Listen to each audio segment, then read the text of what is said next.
Bah écoutez, merci à vous de la présentation. Merci au Cercle Chateaubriand de me permettre de m'exprimer une première fois avec eux. Écoutez, vous me demandez aujourd'hui de discuter de l'histoire de la figure paternelle. Donc j'essaierai d'être assez court pour vous permettre de poser des questions, parce que je devrais vous quitter à 19h, 19h15 grand maximum. Donc j'aimerais vous laisser au moins 20 ou 30 minutes pour que nous puissions avoir un échange. C'est un peu l'avantage de pouvoir parler sur ce genre de plateforme. Pour vous dire que j'ai l'impression que cette place du père est au cœur de tous les sujets actuels et de tous les maux de notre modernité. Donc je disais que j'ai lu récemment le livre de Douglas Murray qui s'appelle La Grande Déraison. Et à la fin du livre, il y a tout un chapitre sur le transsexualisme. Et on se rend compte que des enfants de 3 ans commencent à rentrer dans des processus de changement de sexe. Donc de 3 à 12 ans, il y aura tout ce processus qui sera mis en place par toutes les institutions telles que l'école, l'hôpital, le psy. En fait, il va y avoir tout un espèce de cocon assez diabolique qui va permettre à cet enfant de changer de sexe, tout simplement parce qu'il y a un chantage en fait au suicide. Quand la mère, qui est souvent seule, arrive devant le psy ou devant le médecin ou devant que sais-je encore, on lui dit mais vous comprenez, si votre enfant ne change pas de sexe rapidement, il se suicidera. Et ce qui m'a vraiment choqué et marqué dans la lecture de ce livre, c'est que dans toutes les questions qui sont actuelles, qui sont modernes, la figure qui est absente, c'est celle du père. Personne à un moment donné ne va dire écoutez maintenant stop, personne ne va dire non. Et on va être dans un espèce de mouvement cyclique interminable, ce qui donne des enfants qui changent de sexe de manière chirurgicale à 12 ans. À 12 ans, il y a des chirurgies qui ont déjà commencé pour le changement de sexe. Donc c'est un livre vraiment que je recommande à tout le monde. Et on se rend compte dans ce livre que Douglas Murray pense nous décrire la réalité moderne et la réalité du futur, mais en fait, sans le savoir, il nous décrit une réalité archaïque, une réalité du passé. En fait, ce qu'on appelle le progrès avec un grand P, c'est un retour au monde archaïque. Et notre monde est diabolique aussi en ce sens que la technologie et la science vont permettre en fait de concrétiser ces croyances. Les croyances qu'on verra dans la première partie sur le monde primitif. Donc vraiment, je conseille la lecture de ce livre, et évidemment, il ne le dit pas, mais c'est en filigrane, on voit la figure manquante, c'est la figure paternelle. Donc je pense que avant d'agir, il faut d'abord comprendre quels sont les enjeux d'une définition de ce qu'est le patriarcat et de ce qu'est le matriarcat. Parce qu'aujourd'hui, on a beaucoup de confusion, notamment entre le masculinisme, le féminisme, le patriarcat, le matriarcat, tout est un peu mélangé. Et je pense qu'évidemment, c'est fait pour. C'est pour ça que dans mon livre, Ce sang qui nous lie, j'ai proposé une méthode que j'ai appelée des 3 niveaux primordiaux. Et je pense que cette méthode, qui consiste à utiliser ces 3 niveaux primordiaux, à savoir premier niveau, la famille, deuxième niveau, le politique, et troisième niveau, le religieux, je pense qu'on sort un peu du piège de l'anthropologie moderne, par exemple à la Emmanuel Todd, sans remettre en cause tout son travail. Mais par exemple, Emmanuel Todd nous dit que pour voir la grandeur d'une époque, d'une civilisation, il faut regarder le pourcentage de femmes qui obtient le bac, ou le taux de réussite des femmes au concours de l'administration publique, ce genre de choses. Je ne dis pas que c'est inintéressant, mais je pense que c'est prendre le problème par le mauvais biais. Je pense que ce qu'il faut analyser, c'est la place du père dans ces différents niveaux, dans la famille, dans la politique et dans le système religieux. Donc pour comprendre ça, je commence dans mon livre par le monde primitif, le monde archaïque. Et ce qui est très intéressant, notamment à la lecture de Joseph de Maistre, c'est qu'on se rend compte d'une chose, c'est que tous les peuples, depuis sans doute le début de l'histoire de l'humanité, ont une sorte de préconnaissance et de préscience sur les bienfaits du sacrifice. À savoir que, on va le détailler ensuite, on a vite compris que le sacrifice sanglant, ça apaisait les dieux premièrement, mais ça apaisait les relations entre les individus à l'intérieur d'un groupe. Et je pense que c'est un point à garder en mémoire dans tout ce que je vais énoncer derrière. Donc si on prend les 3 niveaux de ce monde primitif, niveau 1, la famille. Quelle est la place du père dans cette famille? On se rend compte déjà que le système familial du monde archaïque primitif, c'est un système tribal, un système clanique. Il n'y a pas véritablement de famille où on peut dire, voilà, les parents, les enfants, etc. C'est un peu le clan est un peu une famille en réalité. Et on se rend compte que le père est soit absent, soit manquant. Et là, je m'appuie, évidemment, vous le savez, ceux qui suivent mon travail, je m'appuie sur les travaux d'anthropologues. Et là, j'en ai découvert un nouveau, qui s'appelle Ernest Bornemann, qui est de l'école de c'était un élève de Malinowski, en fait, tout simplement de Malinowski, dont je parle assez régulièrement dans mes conférences, et qui découle de l'école de Bachofen, qui avait écrit le droit maternel. Et on se rend compte d'une chose, c'est que le père, il n'y a pas de terme dans le langage primitif pour dire père. Alors moi je prends souvent l'exemple du tama, parce que je trouve que ce terme est très révélateur. Le tama, dans cette tribu des Trobriandais, étudiée par Malinowski, désigne en réalité non pas le père en tant que père biologique, mais une relation entre l'enfant et le sexe, un membre de la tribu du sexe masculin. Et on se rend compte que c'est ce qu'on vit aujourd'hui. Dans les familles monoparentales ou les familles recomposées, vous avez souvent une figure masculine qui d'ailleurs des fois incarne bien le père, c'est assez rare mais ça existe. Et en fait on va plus rechercher le père, on va rechercher cette relation au masculin, comme dans les tribus primitives. Et ça vient d'une chose qui est assez nette et qui m'a été reconfirmée encore une fois dans ce livre qui s'appelle Le patriarcat de Ernest Bornemann, c'est que nous n'avions pas connaissance dans ces tribus du rôle masculin dans la procréation. Savoir, nous n'avions pas la conscience que le sperme permettait la vie. Donc on pensait que les femmes étaient enfantées par les dieux. Donc ça a donné évidemment tout ce qui est possible dans le monde primitif, à savoir le matriarcat. Et on se rend compte que le fait que ce soit clanique, il y a une indifférenciation totale entre les individus. Il y a une absence de hiérarchie. Et tout est réglé sur la base du clan maternel, à savoir le mariage, l'économie, tous les pans de la vie sociale. Et je sais que le sujet de la chasse est souvent évoqué dans les deux camps, le camp féministe et le camp masculiniste. Certains disent, mais vous voyez, les hommes, c'était les hommes qui chassaient, donc depuis la nuit des temps, l'homme est supérieur à la femme, etc. Et je pense que la chasse est un bon sujet pour comprendre qu'en fait, évidemment, les femmes chassaient. C'est simplement, elles chassaient différemment. Entre l'homme et la femme, il y avait une indifférenciation. Donc les femmes allaient à la chasse. Elles chassaient souvent des plus petits animaux, et pas avec une lance, mais avec des systèmes de pièges. Et je vais vous lire un extrait du livre dont je vous parle, Le patriarcat de Ernest Bornemann, qui est très révélateur à ce sujet. Donc je cite. Il cite lui-même un préhistorien russe qui s'appelle Kozwen. Alors je cite. De nombreux rapports montrent que chez certaines tribus déjà évoluées, les femmes participaient encore très activement à la chasse aux côtés des hommes. Cette observation a été faite sur des peuplades de Mongolie et du Caucase. Chez certains Indiens d'Amérique du Nord, on trouvait encore à une époque assez récente des femmes honorées jusqu'à la fin de leur vie comme d'admirables chasseresses. L'ethnographe anglais Baker, qui étudie l'une des tribus noires d'Afrique centrale, raconte que la femme y est pratiquement la camarade de l'homme.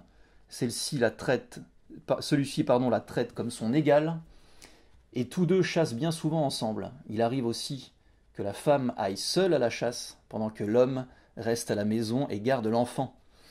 Donc le masculinisme qui veut nous faire croire l'inverse de ce que je viens de dire, mais aussi le féminisme qui veut en rajouter sur ce point, en fait il faut trouver le juste milieu et dire la réalité, c'est-à-dire que grâce à cette grille de lecture, nous comprenons qu'il y avait une indifférenciation, il n'y avait pas de séparation des rôles, et il n'y avait pas de séparation ni de hiérarchie.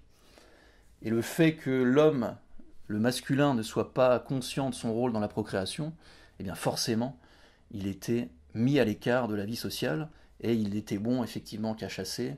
Il ramenait beaucoup plus de viande évidemment, parce que les animaux étaient beaucoup plus gros, mais il faut savoir que le chasseur mange en dernier ce qu'il ramène. Ça c'est très important. Donc on se rend compte que dans ce niveau 1, il y a le principe majeur à retenir, c'est l'indifférenciation. Vous allez comprendre pourquoi ensuite. Parce qu'au niveau 3 du religieux, on se rend compte que c'est tout à fait cohérent. Le niveau 1 familial et le niveau 3 religieux sont d'une cohérence totale.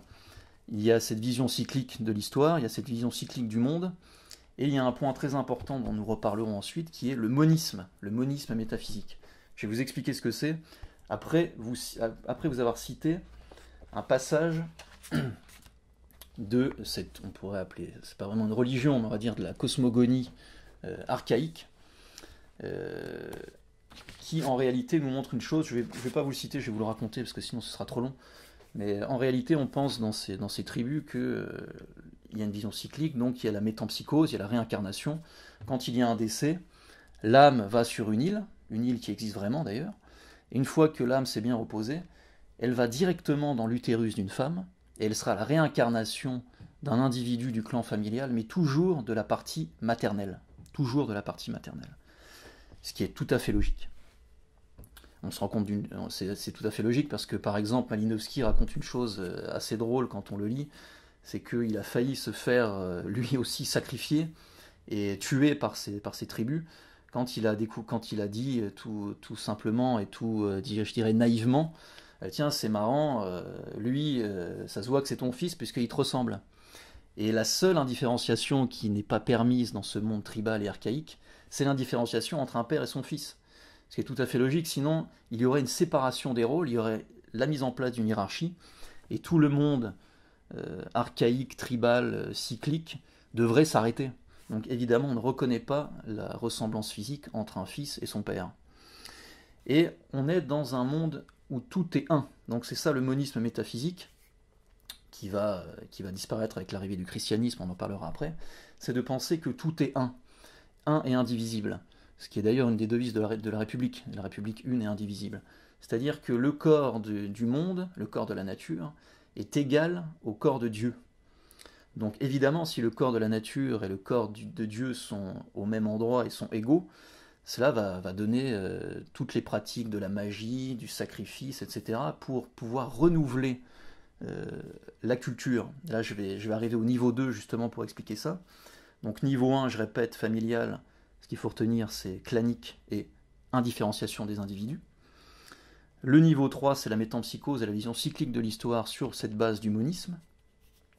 Et le niveau 2, évidemment, on ne peut pas dire qu'il y a une politique vraiment construite dans ces mondes archaïques, mais il y a quand même un chef de tribu, qui est souvent un homme, c'est parfois une femme, mais c'est souvent un homme.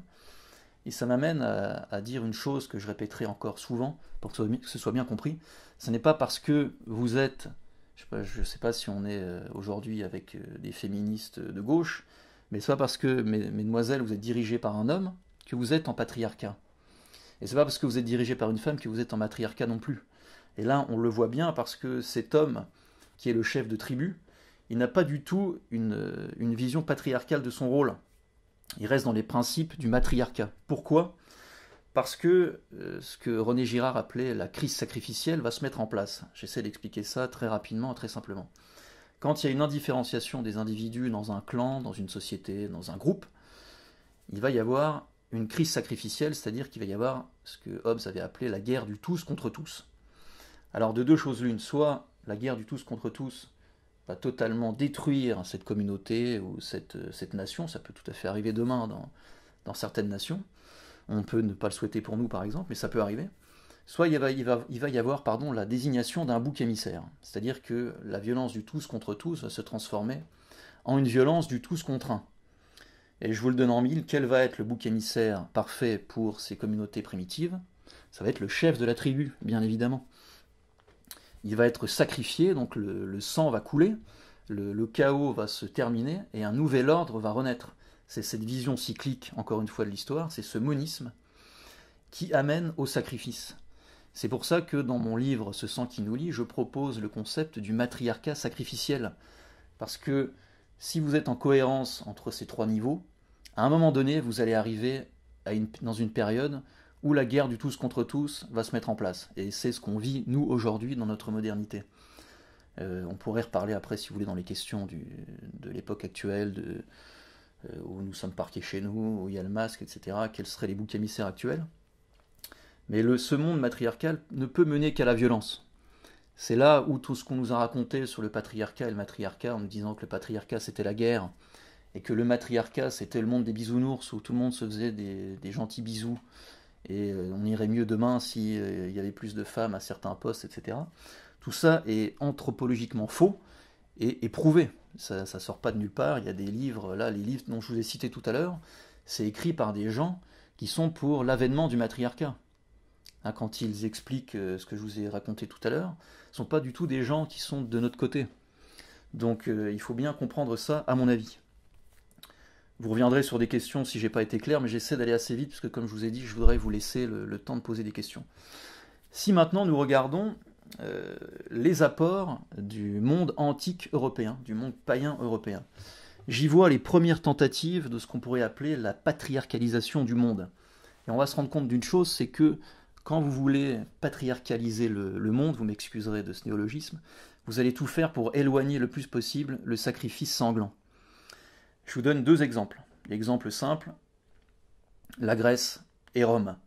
La Grèce va essayer, par une invention géniale, en tout cas sur le papier au départ, d'éloigner ce sacrifice sanglant en le remplaçant par la démocratie. Si vous prenez l'exemple de nos démocraties modernes, vous vous rendez compte d'une chose, c'est que le processus électoral, c'est ni plus ni moins qu'un processus sacrificiel qui ne dit pas son nom. Je m'explique, quand il y a une élection, rappelez-vous les dernières élections, il y a une indifférenciation totale entre les individus d'une nation.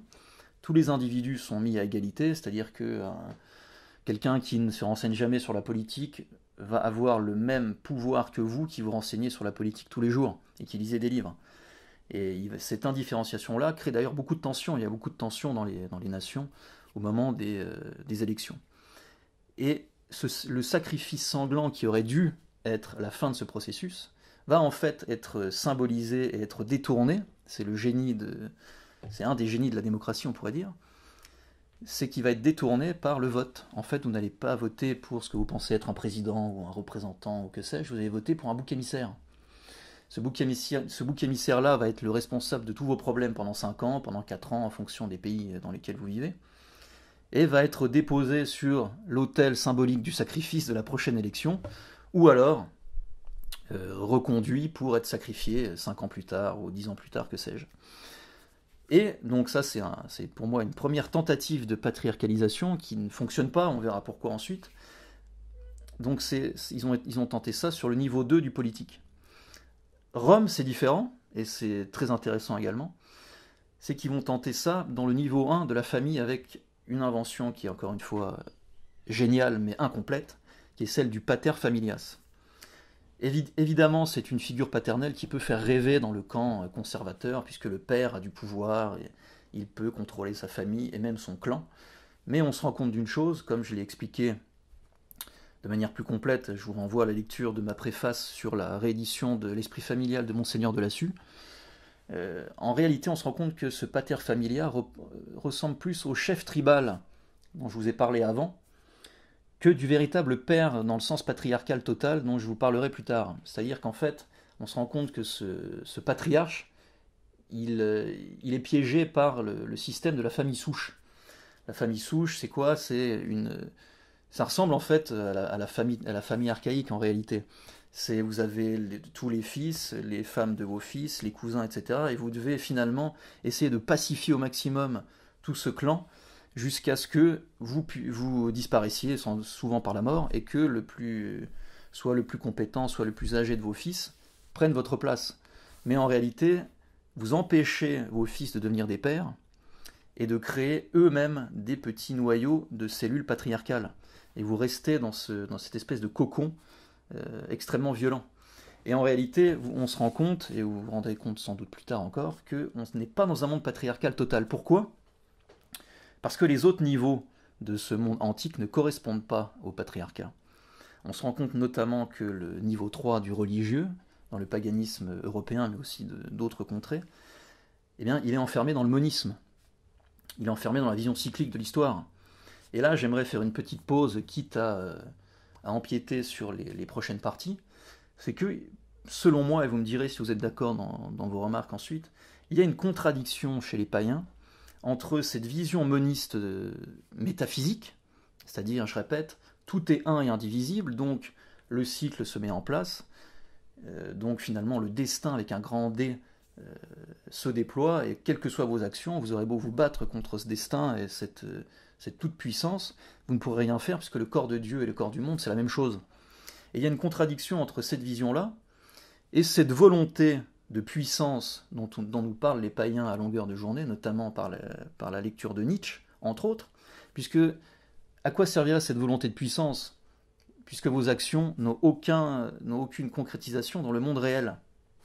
Ça donne par exemple, vous en connaissez tous, des Européens qui sont d'ailleurs très européistes, très racialistes, etc. et qui épousent les théories du Kali Yuga par exemple. C'est-à-dire qu'on serait à la fin d'un cycle et que un autre cycle, on est à la fin de l'hiver et demain le printemps arrivera, etc. Donc, pourquoi donner tant de place à la volonté de puissance ou à l'idéologie par exemple du surhomme? En réalité, seul un dualisme métaphysique peut permettre une action concrète de l'homme sur son destin et sur la nature. Pourquoi? Parce que, et ça c'est la vision chrétienne, le corps de Dieu n'est pas le corps du monde. Il y a un créateur qui est Dieu et une créature qui est le monde, la nature. Donc en acceptant ça, nous pouvons essayer de comprendre la nature, de l'étudier, ça donne par exemple la science, de rationaliser la nature, sans tomber dans le scientisme et dans la magie, parce qu'aussi, évidemment, dans le paganisme européen actuellement, il y a beaucoup de cette mode du chamanisme, cette espèce de retour du druide, etc., mais qui est en incohérence avec leur vision moniste du monde. Et là, je pense que ce serait quelque chose à creuser, c'est ce que je creuserai notamment dans mon prochain livre, cette contradiction-là. Et on nous parle également souvent aussi de virilité, et je pense que c'est un thème qui est extrêmement important aujourd'hui, je pense que c'est le thème des 10 prochaines années, au moins, parce que nous avons en face de nous des gens qu'on nous présente comme des gens virils qui en fait ne le sont pas, et tout est renversé. Et on se rend compte que cette virilité ne peut être vraiment active que dans ce monde dualiste. Au niveau 3, je parle bien entendu religieux. Donc seule une vision patriarcale du monde permet ce libre arbitre, et finalement cette potentialité d'action. Et on peut se demander pourquoi est-ce qu'il y a cette confusion. Et je pense, c'est pareil, vous me direz si vous êtes d'accord avec moi, parce que je travaille en ce moment sur ces sujets, je pense qu'il y a un double mouvement historique qui va nourrir cette contradiction, et là je reprends les termes qui ont été mis en place par Alain Pascal notamment, à savoir d'un côté l'hellénisme et l'autre l'hellénistique, en lien avec la Renaissance. Je vais essayer d'être clair et rapide. On nous dit, voilà, on nous fait croire que la Renaissance nous a fait retrouver, nous a fait redécouvrir la grandeur de l'Antiquité, etc., la grandeur de Platon, la grandeur d'Aristote, alors qu'on sait que, évidemment, tout cela a été étudié dans les monastères, etc., et qu'on n'a rien appris de nouveau. Mais c'est très important tout de même, puisque cette vision du génie antique, puisque ce génie antique existe, elle a été transformée. J'essaie de m'expliquer. Nous, notre vision européenne et occidentale, c'est l'hellénisme, c'est-à-dire saint Thomas d'Aquin, saint Augustin, la sanctification de Platon et d'Aristote, et finalement l'européanisation de l'Antiquité. Et ça donne les grands génies dont je viens de donner les noms. Et ça donne la vision chrétienne et européenne et occidentale de cette Antiquité. Mais nous, ce qu'on a eu, c'est pas du tout cette version-là par rapport à la Renaissance. La Renaissance nous a importé une vision orientalisée de l'Antiquité, c'est-à-dire avec une vision moniste du monde, ce qui donne des païens actuellement européens qui sont pour la race blanche, etc., et qui sont pour la remigration, et ils ont raison, parce que moi aussi je suis pour la remigration, mais qui détestent les orientaux, mais qui en eux portent les principes de l'Orient. Notamment, c'est comme je vous dis, cette histoire du cycle éternel, ce cycle cosmique, l'éternel retour, nietzschéen notamment, mais pas que. Et donc là, à mon avis, nous sommes dans une contradiction qui est extrêmement importante, parce que si nous voulons que les Européens s'unissent contre nos ennemis, puisque des ennemis nous en avons, qui veulent nous détruire, aujourd'hui nous sommes quasiment dans une guerre, qui ne dit pas son nom, mais nous voulons nous détruire, si nous voulons nous rassembler pour nous défendre et survivre, je pense qu'il faudra passer outre cette contradiction-là, et faire comprendre une chose, c'est que la vision occidentale et la vision européenne, elle est dans le dualisme de l'être, elle est dans la vision patriarcale du monde. Et la vision chrétienne, bien entendu. Et là, j'en viens, et j'essaie d'accélérer encore plus, mais c'est pas évident, j'en viens à la proposition chrétienne qui va nous sortir totalement du monde archaïque que je viens de vous décrire. Avec le niveau 1, la famille, le niveau familial, c'est tout simple, c'est la famille nucléaire, ce que j'ai appelé dans mon livre la famille conjugale différenciée, c'est-à-dire que c'est un système familial basé sur le couple et plus sur le clan. Nous sommes basés sur le couple et la complémentarité entre un père et une mère. J'utilise beaucoup la symbolique de la croix, je vous y renvoie dans mes anciennes interventions, je ne vais pas refaire l'explication ici, mais c'est différencié dans le sens où il n'y a pas d'indifférenciation entre les rôles, que ce soit entre le père et la mère, mais également il n'y a pas d'indifférenciation avec les enfants. Les enfants sont, entre guillemets, inférieurs au couple. C'est le couple qui gère la famille. Et le niveau 2, qui est extrêmement important, évidemment, on sort du chef de tribu. On sort aussi du paganisme où, je le rappelle, les rois païens, ils étaient considérés comme les époux des déesses. C'est-à-dire qu'ils avaient leur souveraineté qui venait d'un sacrifice antérieur. Et eux aussi, quand ils perdront une guerre, quand il y aura des problèmes aussi, notamment de fertilité des femmes, eux aussi seront déposés sur l'autel du sacrifice. Le sang du bouc émissaire va couler. La souveraineté va remonter à une déesse, et par le processus, en plus par le processus électoral, cette souveraineté va redescendre vers un nouveau roi. Donc nous sortons de cette vision païenne de l'époux de la déesse pour entrer dans une vision patriarcale, puisque le roi de France, par exemple, et c'est d'ailleurs le seul, c'est pour ça que je pense que le patriarcat total, c'est la France qui l'a inventé, en tout cas de manière, je ne sais pas si ça a vraiment existé de manière concrète, mais en tout cas sur le papier, c'est la France qui l'a inventé, puisque le roi, c'est le lieutenant du Christ. Donc nous sortons totalement de la vision cyclique, puisque comme c'est le lieutenant du Christ, on va pouvoir inventer le fait que le premier des fils va remplacer le père. Il n'y aura plus de sacrifice du roi. On arrête de tuer en fait le chef. Et il y a aussi une chose très importante, c'est que toujours la complémentarité. Niveau 1, complémentarité père-mère. Niveau 2, il y a la complémentarité entre le roi lieutenant du Christ et le pape vicaire du Christ. Ce qui nous fait dire aujourd'hui que nous ne sommes pas du tout en patriarcat, puisque nous avons aujourd'hui une espèce de singerie de roi avec le président de la Ve République. Et j'espère ne choquer personne, mais nous avons aussi une espèce de singerie papale, puisque je rappelle que Bergoglio lui-même a enlevé le titre de vicaire du Christ, ce qui est absolument scandaleux, puisque ça sort l'Église de cette vision patriarcale. Donc évidemment, c'est pas à moi, ni à nous tous ici, de dire si c'est une hérésie ou non, puisque nous n'en avons pas le droit, mais c'est quand même un véritable scandale. Et je vous invite à lire, je suis en train de le faire, c'est assez compliqué, mais son encyclique Fratelli Tutti, il y a des choses qui sont scandaleuses. Donc on est aujourd'hui dans un monde au niveau 2 qui n'est pas du tout patriarcal. Ensuite, la proposition chrétienne au niveau 3, c'est ce fameux dualisme métaphysique, donc je ne reviens pas dessus, je l'ai expliqué auparavant, mais aussi le Dieu trine. Ce qui permet une chose importante, c'est que, si vous voulez, symboliquement, c'est comme si la croix occultait le cercle moniste du cycle éternel. Cette croix-là, en fait, va nous permettre de rentrer dans une vision de l'histoire en ligne droite, et c'est-à-dire ça va nous permettre le progrès. Alors pas le progrès avec un grand P, pas le progrès comme religion, bien évidemment, parce qu'encore une fois, les choses sont séparées. Nous ne sommes pas dans un monisme, mais dans un dualisme. Donc le progrès avec un petit p, mais on sait que grâce à cette trinité, nous pouvons avoir dans notre vie concrète une incidence et une action sur le cours des choses. C'est pour ça que moi je reste plein d'espérance pour les années à venir malgré tout, puisque je sais que un jour ou l'autre, nous pourrons, si nous sommes organisés, etc., ça demande encore des discussions, mais nous pourrons changer les choses. Et de toute manière, en tant que catholiques, nous devons être toujours dans l'espérance, mais aussi, évidemment, pas dans la naïveté. Et évidemment, dans la proposition chrétienne, nous avons le Nouveau Testament, qui est bien sûr une science de Dieu, mais qui est aussi une science de l'homme. Et il y a, dans tous les passages en réalité, des antidotes contre ces excès du matriarcat sacrificiel. Il y a un refus et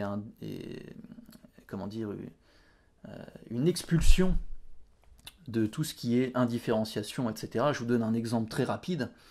Dans le passage de l'adultère, où cette femme adultère va se faire lapider, Jésus va refuser totalement le mimétisme sacrificiel. En fait, ce qu'il va réussir à faire, c'est à faire passer la voix d'une masse, la voix d'une foule, donc une voix indifférenciée. Il va la faire passer de ça à une voix individuelle, à une voix personnelle. Il va dire que celui qui n'a jamais péché lance la première pierre. Et là, vous n'êtes plus une masse, vous n'êtes plus une foule, vous êtes un individu. Et c'est le plus vieux qui va partir en premier, etc., jusqu'au dernier. Et le Christ n'en termine pas là, évidemment. Il dit, va rejoindre ton mari et ne pêche plus. Ça, c'est très important également. Et au niveau du sacrifice, dans cette vision chrétienne, donc patriarcale, il y a aussi la fin du sacrifice sanglant, par le sacrifice du Christ, qui ne recrée pas, et ça c'est une nouveauté qui est inventée par le christianisme, qui ne recrée pas un nouveau cycle comme nous l'avons vu avant avec l'ordo ab chao, mais qui permet cette vision en ligne droite dont j'ai parlé, avec ce progrès avec un petit p, et avec la création du libre arbitre. À ce sujet, je voulais vous citer saint Paul, que j'ai relu dernièrement dans Théorie chrétienne des sacrifices de Mestre. Je vous cite, donc saint Paul, « Il a plu à Dieu de réconcilier toutes choses par celui qui est le principe de la vie et le premier-né entre les morts, ayant pacifié par le sang qu'il a répandu sur la croix, tant ce qui est en la terre que ce qui est au ciel. » Donc on voit la puissance du sacrifice, dont les tribus primitives avaient une espèce de préconscience, mais nous on a la révélation en fait de la puissance du sacrifice, par le dernier des sacrifices finalement. Et là pour les 5 dernières minutes, je vais faire assez vite, j'avais encore beaucoup de choses à vous dire, mais je veux qu'on puisse échanger. Je vais vous faire très rapide sur l'islam, on ne va pas passer à côté du sujet. Est-ce que l'islam est patriarcal ou matriarcal? C'est la grande question qu'on me pose à chaque fois. Et à chaque fois, je réponds, l'islam est la religion matriarcale par excellence. Pourquoi? Parce que niveau 1, vous avez retour à la famille tribale, famille clanique. Et en fait, on dit que l'islam est une religion patriarcale parce qu'il y a une autre confusion. On confond la violence et l'autorité du père. Et c'est ça le gros problème, et c'est là-dessus qu'il faut travailler pour faire comprendre une chose, c'est que la violence et le sacrifice, c'est pas patriarcal, c'est matriarcal. Le niveau 2, c'est très simple, il n'y a pas d'incarnation, il n'y a pas de roi, lieutenant de Allah, admettons. Mahomet n'est pas le fils de Allah non plus, c'est un prophète. Je rappelle que le Coran est incréé, ce qui est une preuve, contrairement à ce qu'on pourrait croire, que c'est une preuve que l'islam est dans le monisme. Il y a aussi d'autres preuves, il y a le tawhid, etc., mais je ne rentre pas dans les détails, mais le Coran montre une vision du monde une et indivisible. Ça, c'est très important à comprendre. Et le niveau 3 du spirituel, donc nous sommes dans ce monisme. Je rappelle que dans l'islam, il y a un dieu caché, comme dans la Kabbale. Il y a une présence en arrière-fond des 3 déesses du paganisme pré-islamique. Il faut bien comprendre une chose, c'est que l'islam, c'est ni plus ni moins qu'un syncrétisme entre le paganisme arabe de l'époque et ce que les pré-musulmans, ce que Mahomet pensait être des juifs, mais il y avait des juifs et des chrétiens, mais il ne faisait pas la différence. Et c'est un espèce de syncrétisme entre tout ça. Et il a compris une chose, c'est que l'avenir, c'était le Dieu unique, et que les déesses païennes, c'était fini. Et c'est pour ça qu'il y a un Dieu, Allah, qui est une espèce de Dieu surpuissant, etc., parce que il est enfermé dans ce monisme. Le monde, le corps de Allah et le corps du monde, pour les musulmans, c'est la même chose. C'est pour ça que l'islam, c'est une religion d'acculturation. Il suffit de voyager dans des pays qui n'étaient pas musulmans il y a encore un siècle. Là, je n'ai pas d'exemple en tête, mais vous en aurez vous-même. Vous voyagez par exemple dans des pays, de l'Inde, par exemple, la Thaïlande, par exemple. Vous vous promenez dans des quartiers traditionnels, vous avez beaucoup de culture, évidemment c'est pas chrétien, vous avez beaucoup de culture, c'est très joli, c'est très sympa, il y a de la vie. Vous allez dans les quartiers musulmans, il n'y a plus de culture.